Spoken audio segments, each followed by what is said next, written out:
Hi, it's Paul Davis here, Garden Warrior, and today I want to talk to you about this lovely plant here called Cordyline australis. This is Charlie Boy.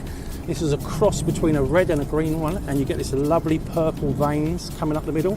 It gets quite big as it gets older, up to about 20-25 feet. Okay, so now we've moved out of the inner sanctuary of the garden onto the exterior part of the garden. So as you can see, we've got railings going all the way around the property, and that's sort of like the inside of our garden. This plant, I want everyone to know what this plant is. This is unanimous, and it's going to take over from the box hedging. We're joined by gardener Paul Davis, who's the topiary expert. We're going to try to get you to see if you can do a bit of topiary this morning on pyramid, and hopefully we'll turn it into something like this one. And the one the plant I've got here is, you could call it a pyramid, is that right?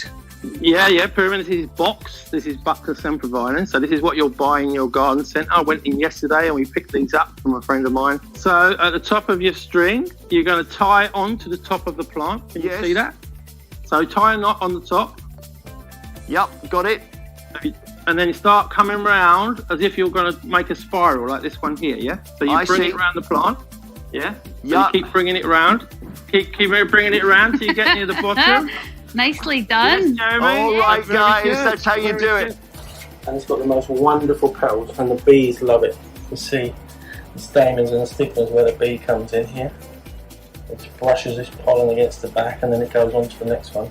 Wisteria is a woody perennial, and it's a bit of a thug really. If you let it go, it can grow up to 10 foot in one season.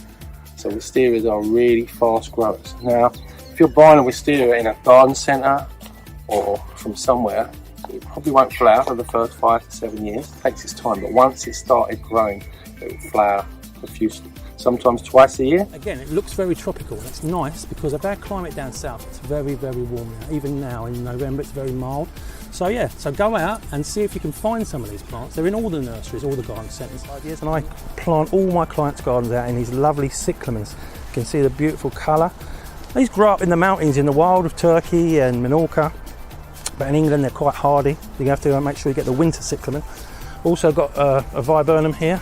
So this one has this lovely red all the winter. Put it next to a nice unanimous, this one, which is a variegated leaf, and an ivy.